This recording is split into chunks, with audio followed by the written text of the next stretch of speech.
Terrific start to the season for InterMiami in 2024. Big win in the home opener against Real Salt Lake. A big point earned on the road against the LA Galaxy in a double match week. A new player on the way. All of that and more in this week's edition of the InterMiami Weekly Show.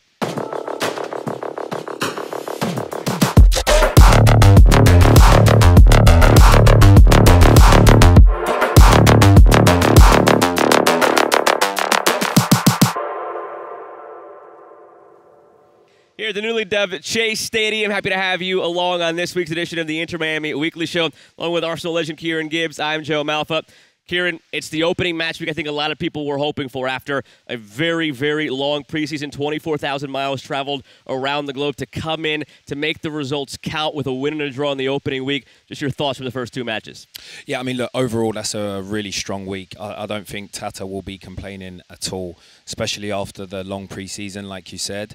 I think it was two games where we saw different sides to the team and how they try to use what they have to get a result. The first game was just that they were really dominant in the first game. And Real Salt Lake, by the way, they're no pushovers. Last season, I think they won 8 games away from home. That's second most in MLS. So, it was a tricky start for them, but they were brilliant.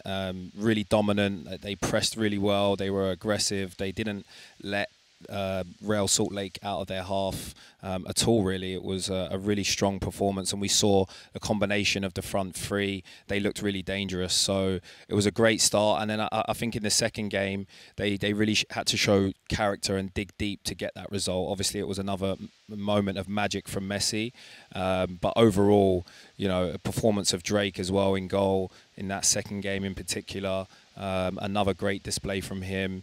And so, yeah, I think Tata's going to be really happy with that start. As you said, I don't think you could complain about 4 points out of 6 in a double match week to get things going. And we'll dive in a little bit more specifically now to that Real Salt Lake matchup. You come out of the gates, you wonder, in the preseason, there were times where the club leaked some goals and had struggles defensively. You come out and you have a clean sheet. Was that the most important aspect of that first game for you, to have that clean sheet after some of the defensive struggles in the preseason?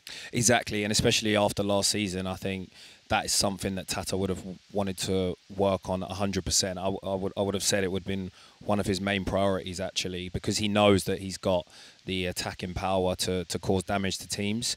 So we said that last week, didn't we? The less goals that they concede, the more they'll be successful. So he'll be really pleased with that clean sheet. And as we take a look at the highlights from this game, you're not going to see a ton of chances for Real Salt Lake. You're going to see a lot for InterMiami. To your point, at the end of the day, it was a significant advantage for InterMiami.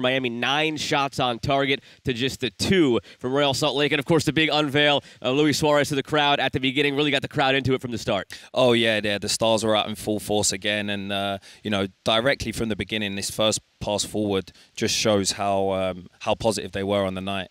And from there, it just seemed to be an onslaught offensively where it was a matter of when, not if, the dam would burst in that first half. Some fortune to it. Sometimes it's better to be lucky than good. There was a goalkeeper error from Zach McMath in that opening goal for InterMiami. But as you see, it was just moment after moment where they were knocking on the door. Yeah, it was just relentless. The forward passing, the different variety of going direct in behind, and these short little passes here.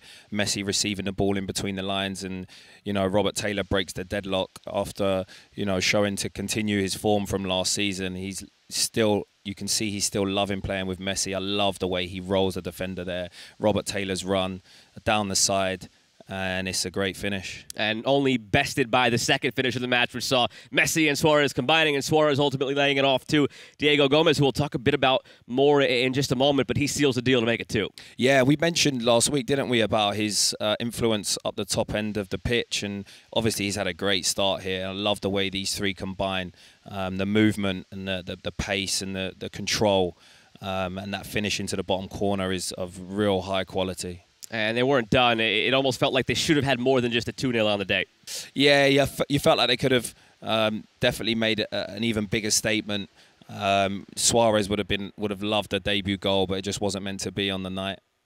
And from there, they seal the deal, pick up all 3 points, 2-0 victory. David Beckham is all smiles. Who wouldn't be after that opening night? But we mentioned Gomez. I want to dig deeper into Gomez, right? Because as we'll dive into some other roster additions, and Federico Redondo comes over in the past week.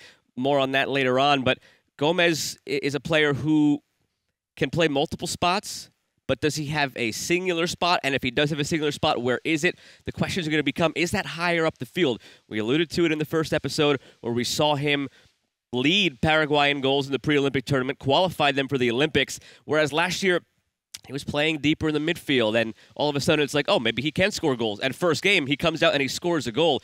Where do you think his most natural fit is going forward, where he can impact the game most? Well, I mean, I really enjoyed seeing him in the middle of the park, just purely because of his physicality. Like the way he gets around the pitch is brilliant, especially in this league. You need that, and Sergio is going to need as much help as he can while he's trying to control the games. You know, he needs runners around him. So I like him in there. But I also liked him in this first game as well. So it's a difficult one to tell at the moment. I mean, look, there's so many games. There's so many games this season. There's on all competitions to play for. Everyone's going to have to chip in. But the fact that he's got that versatility will be such a credit for Tata. You know, he might not be able to rely all the time on Robert Taylor. Those types of players, they can sometimes come in and out of form, which is normal, especially, you know, as you're still learning your trade. And so it's good to rely on other players that can step in if necessary. So it's a good problem to have. I was surprised that Tata rolled out the same starting 11 because of the long preseason. You have a double match week, cross-country flight. I thought he would rotate some guys, keep everybody fresh. But you felt, no, everything looked good in the opening match, 2-0 win, keep it the same, and that's what he did. Yeah, some managers are different, but, you know, being a creature of habit sometimes isn't a bad thing, and that they were so strong in that first game that why would he not? You know, why would he change the team? I understand that there's a lot of games, but I think they've got, you know, a rest this week, and that the players that came on definitely made an impact again. So, you know, he gave players the opportunity to come on and influence the game. I thought he got his tactics right. And it started in the 13th minute where he saved that penalty on Ricky Puig. We'll take a look at the highlights for the game against the Galaxy. You're going to see the opposite of the Real Salt Lake game, where it's a lot more chances for the Galaxy than InterMiami in this one. Yeah, it was really interesting to see both teams try and gain control of the game, actually. They really did try to get possession of the ball and settle things down. I mean, this from Drake was just outstanding. I mean, time and time again, he stepped up for Miami. Last season, he was the player of the season for me, hands down. And he continues to show his consistency as a top goalkeeper. His character and mentality at the moment is just elite. Made 8 saves on the day, including that penalty, where if he misses one, he misses 2. Just time it again. Maybe this is a 2-0 game at halftime and we're talking about a different story. Maybe this is, at the very least, a game where InterMiami would have needed to score twice late to find the draw instead of the magic moment they got from Messi to get the tie. Second half was a little bit better from InterMiami. They started to assert themselves more, and it seemed to come from Jordi Alba getting involved up the left side. Yeah, he really stepped up in the second half to give Miami that outlet because, you know, they were struggling a little bit to create in the first half. But yeah, I thought that, you know, the character that they showed to stay in the game was excellent. They didn't panic, you know, even when they had a few sloppy moments, they managed to get their composure back really quickly. And you can tell that the front three at any point were going to be dangerous. And you know this could be a cruel game, right? Like the whole time it was 0-0. All of a sudden, now it looks like InterMiami is going to go up 1-0 themselves, and that's when, of course, LA Galaxy finally find the breakthrough. Yeah, and sometimes that happens like that. It's, you know, just as you start to get control, you might leave yourself a little bit exposed. I mean, this is a 4-on-3 here, 4-on-4, and it's a difficult save for Drake to make, and we just don't follow up, and we just lose that little bit of concentration, which happens, you know, sometimes. And they snapped right back into the concentration afterwards. InterMiami, after conceding, they took control of the game entirely once again. Beneficiaries of a second yellow to Marky Delgado in the 87th minute that would put InterMiami up a man going into the final few minutes of the game. And this is just brilliant. There's no other way to describe it. Just watch it, let it happen. It had to be perfect, and it was perfect. Yeah, I mean, every time he picks up the ball, he just looks dangerous. Every movement he makes and every touch of the ball is just so precise and inch perfect that it's kind of like that was the only way he could have, you know, maneuvered things to score. I mean, the way he moves so quickly after giving the ball, players just can't live with it. They just can't. You see, he picks up the ball here and he gives and he goes, and then he gets it again and he gives and he goes again straight away. Incredible moment for this guy. When you match his desire with that quality, you know, you get a phenomenon. You get a phenomenon, which is what he is. You mentioned the desire. After the game, he looked mad. He looked angry that it finished 1-1, and they didn't go on in the last 3 or 4 minutes of stoppage time to find the winner. That's what you want out of a group, out of the leader of your group. That's why he is who he is. I mean, there's only so much we can say about him that doesn't already precede him and his reputation for good reason. But just every aspect of that game, to me, showed why it's going to be so frustrating to play against InterMiami this season, because even if you're on your best day and they're not on their best day, and to be fair, Galaxy for 90-95% of the game felt like the team that should have gone on to win, had one moment, and the Galaxy lost 2 points because of it. Yeah, and then the thing is as well, it's like the way teams play against us is going to be so interesting this year, because they can't afford to, you know, play out from the back too much and put risk with the ball close to their goal, because if they pick up the ball, they're going to be so dangerous on the counter. We saw it in the first game against Real Salt Lake, Messi breaking through the lines and driving at defenders, with Suarez peeling off. All the flowers, not Drake Flowers, Drake Calendar, all the flowers he deserves, because time and again, I mean, think back to last year in the Leagues Cup against Nashville. Think back to the match in Open Cup, the semifinal against Cincinnati. In those matches, at the end, because of the penalties, because of the way it ends, Messi gets all the credit. Messi gets all the headlines, rightfully so. He gets the goal. He gets the assist late. That puts him in a good position.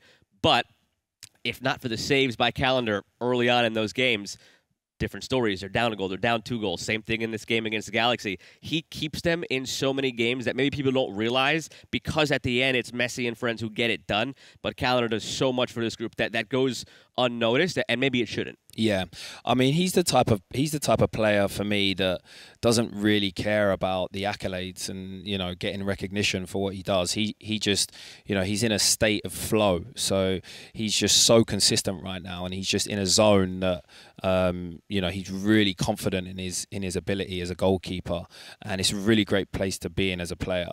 So I just think that he will just continue to knock on the door, you know, at national level, performing week in, week out for his club, and just being in a really good place mentally, especially for a goalkeeper. Like, it's more of a mental game, and he's really surpassing all of the tests for a top goalkeeper right now. And more help on the way as well, because in the last week, Federico Redondo joins the club, reported $8 million transfer fee, comes over from Argentina. He was a star for the U20s at the U20 World Cup last May. He was a starter for the U23s at the pre-Olympic tournament just a couple of weeks ago. He comes in now, the family pedigree. His father played for Real Madrid, AC Milan, played for Argentina at the 1994 World Cup. Now he slots in a 21-year-old, one of those that you can pencil into the lineup and forget about it. He's going to be a starter from day one in that midfield. How does that help the depth and just everything else fall into place now, getting a player of that caliber in that position? I mean, it's a great addition to the club for sure. It seems like a really exciting prospect. Got that kind of Spanish background, schooling of football.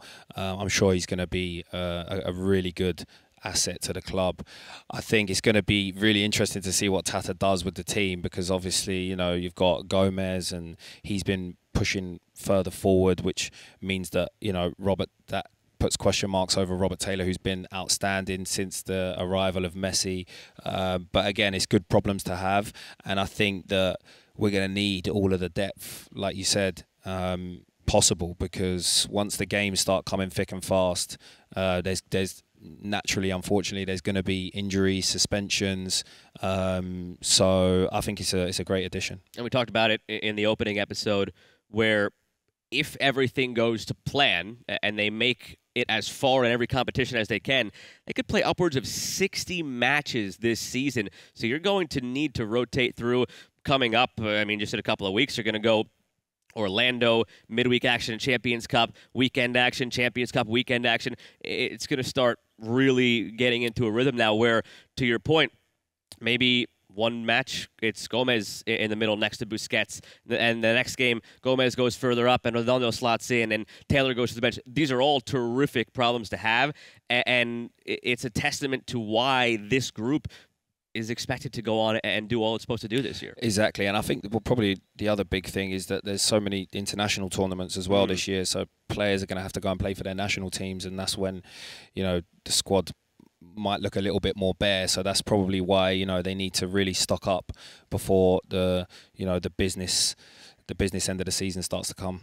When they're playing the matches in this venue, speaking of the business end, it is Chase Stadium now. New partnership with JP Morgan Chase as of this past week, and it's just going to be another terrific partnership within the community. Got to get used to the new name, though. We're going to have to start just drilling it. Yeah. Every time you don't say Chase Stadium, it's $1 in the jar, and you can go deposit it at your local Chase Bank. But Chase Stadium here now in Fort Lauderdale. Again, it's just a sign of everything going on in the community. And the first game in the official Chase Stadium, fittingly enough, will be against a rival, Orlando City, this coming weekend. The match sells itself. It's against your in-state rival. It was a derby right away. These teams wasted no time since InterMiami joined MLS to have that heat, to have that fire, and it only got more and more as last year came along and Messi came in and they played in the Leagues Cup.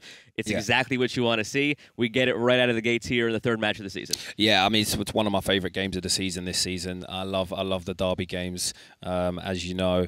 I think, it's hard to know, what Orlando looked like. They drew in their last game 0-0, but these games need no introduction, like you say. They're always fierce and fast and high-tempoed.